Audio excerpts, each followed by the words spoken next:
دماغی بیماریاں جیسے کہ الزائمر ڈیزیز جس میں یادداشت آہستہ آہستہ کم ہونا شروع ہو جاتی ہے، پارکنسنس ڈیزیز جس میں راشا اور جسم میں سختی آ جاتی ہے۔ دوسرا، دل کی بیماریاں جیسے کہ کورونری آرٹری ڈیزیز جس میں دل کو جانے والی خون کی نالیاں تنگ ہو جاتی ہیں، جس کی وجہ سے ہارٹ اٹیک کا خدشہ بڑھ جاتا ہے۔ ارتھمیاز جس میں دل کی دھڑکن بے ربط ہو جاتی ہے۔ ہارٹ فیلئر جس میں دل کمزور ہو جاتا ہے۔ بہت اہم بات یہ ہے کہ دل کے امراض کے باعث فالج بھی ہو سکتا ہے مریضوں کو۔ تیسرا، پھیپھڑوں کے مسائل جیسا کہ خصوصاً اگر مریض کو سانس کی دو بیماریاں COPD اور ایزما ہے تو یہ دونوں بیماریاں اسموگ والے شہروں میں رہنے والوں کی وقت کے ساتھ ساتھ شدید ہوتی جاتی ہیں۔ چوتھا مسئلہ، پیٹ میں موجود بچڑے کے مسائل، خصوصاً وقت سے پہلے پیدائش ہو جاتی ہے جسے ہم پری ٹرم لیبر کہتے ہیں، یا وزن میں کمی ہو سکتی ہے وغیرہ وغیرہ۔ پانچواں مسئلہ، خون کی شریانوں کے سکڑنے کے مسائل ہیں جن کی وجہ سے ہائی بلڈ پریشر کی بیماری ہو سکتی ہے۔ تو ناظرین، اب آپ کو اندازہ تو ہو گیا ہوگا کہ اسموک کو بالکل ہلکا نہیں لینا چاہیے۔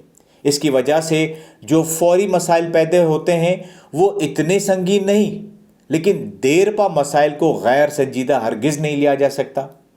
ہمارے پاس اس بات کا کوئی ڈیٹا نہیں ہے کہ جو لوگ اسموک کی وجہ سے جو بیماریاں ہوتی ہیں ان سے کس قدر متاثر ہوتے ہیں، کتنے لوگ موت کا شکار ہوتے ہیں۔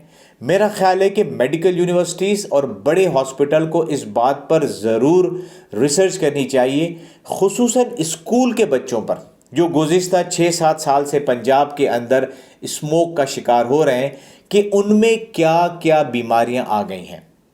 اب بات کرتے ہیں حفاظت اقدام کی۔ اس کے 2 لیول ہیں، ایک ذاتی لیول اور دوسرا حکومتی لیول۔ ذاتی لیول پر آپ خود کو اس کے مضر اثرات سے بچائیں، گھر سے بلا ضرورت باہر نہ نکلیں، اگر نکلنا ضروری ہو تو N95 والا ماسک ہی استعمال کریں، کیونکہ عام سرجیکل ماسک میں سے زہریلے ذرات سانس میں داخل ہو سکتے ہیں۔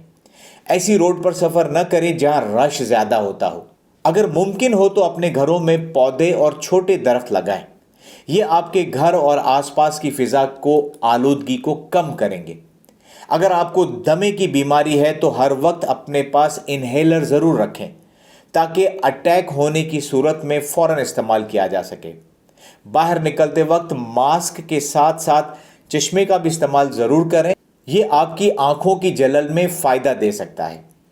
زیادہ طبیعت کی خرابی کی صورت میں فوراً ڈاکٹر یا ہاسپٹل سے رابطہ کریں۔ اور اب بات کرتے ہیں کہ وہ کیا اقدامات ہیں جن کو حکومتی لیول پر لینا بہت ضروری ہے۔ یہاں میں ایک بات کہنا چاہوں گا کہ کہنے کو تو اسموگ ایک ایمرجنسی ہے، لیکن یہ ایمرجنسی زلزلے کی طرح سے اچانک نہیں آتی۔ پچھلے 6-7 سالوں سے ہمیں معلوم ہے کہ جیسے ہی سردیوں کا موسم شروع ہوگا نومبر کے مہینے میں، تو خصوصاً پنجاب کے اندر اسموگ کا مسئلہ آتا ہی آتا ہے۔ تو سوال پیدا ہوتا ہے کہ اس کے تدارک کے لیے گورنمنٹ کیا کرتی ہے؟ اس کا جواب ہم ارباب اختیار کے لیے چھوڑتے ہیں۔ حکومت کو چاہیے کہ 3 بڑے سورسز جہاں سے دھواں نکلتا ہے اور فضا کو آلودہ کرتا ہے، اس پر مستقلاً محنت کر کے ان میں بہتری لائے۔ وہ سورسز کیا ہیں؟ نمبر 1، اسٹیبل برننگ کو روکے، یعنی وہ کسان یا زمیندار جو اپنی کٹی ہوئی فصلوں کو آگ لگا دیتے ہیں تاکہ زمین کو نئی فصل کے لیے تیار کر سکیں، حکومت کو ایسے کسانوں کو اس عمل سے روکنا ہوگا۔ ان کے لیے ان کو ٹریننگ دینی ہوگی، مشینریز دینی ہوں گی، مالی امداد دینی ہوگی اور آسان شرائط پر قرضے دینے ہوں گے تاکہ وہ اپنی فصلوں کے بچے ہوئے کچرے کو بجائے کہ جلا دیں کسی اور کام میں لائیں۔ ایسے کسانوں کی حوصلہ افزائی کریں، انہیں ایوارڈز دیں، ان کی شخصیت کو پروموٹ کریں کہ باقی لوگ بھی متاثر ہو کر ایسے کسانوں اور زمیندار کو فالو کر سکیں۔ نمبر 2، بہترین پبلک ٹرانسپورٹ کو فروغ دیں تاکہ لوگ اپنی ذاتی گاڑیوں کو استعمال کم سے کم کریں۔ ایسی تمام گاڑیاں، رکشے، موٹر سائیکلیں اور بسیں جو دھواں چھوڑتی ہیں، پورا سال ان کے اوپر قانون کے مطابق عمل کروا کر ان کو درست کرائیں، نہ کہ ان خاص دنوں میں صرف انہیں چالان پر چالان کر کے انہیں پریشان کریں، کیونکہ اس کا کوئی بظاہر فائدہ فوری طور پر ہمیں نہیں ہوگا۔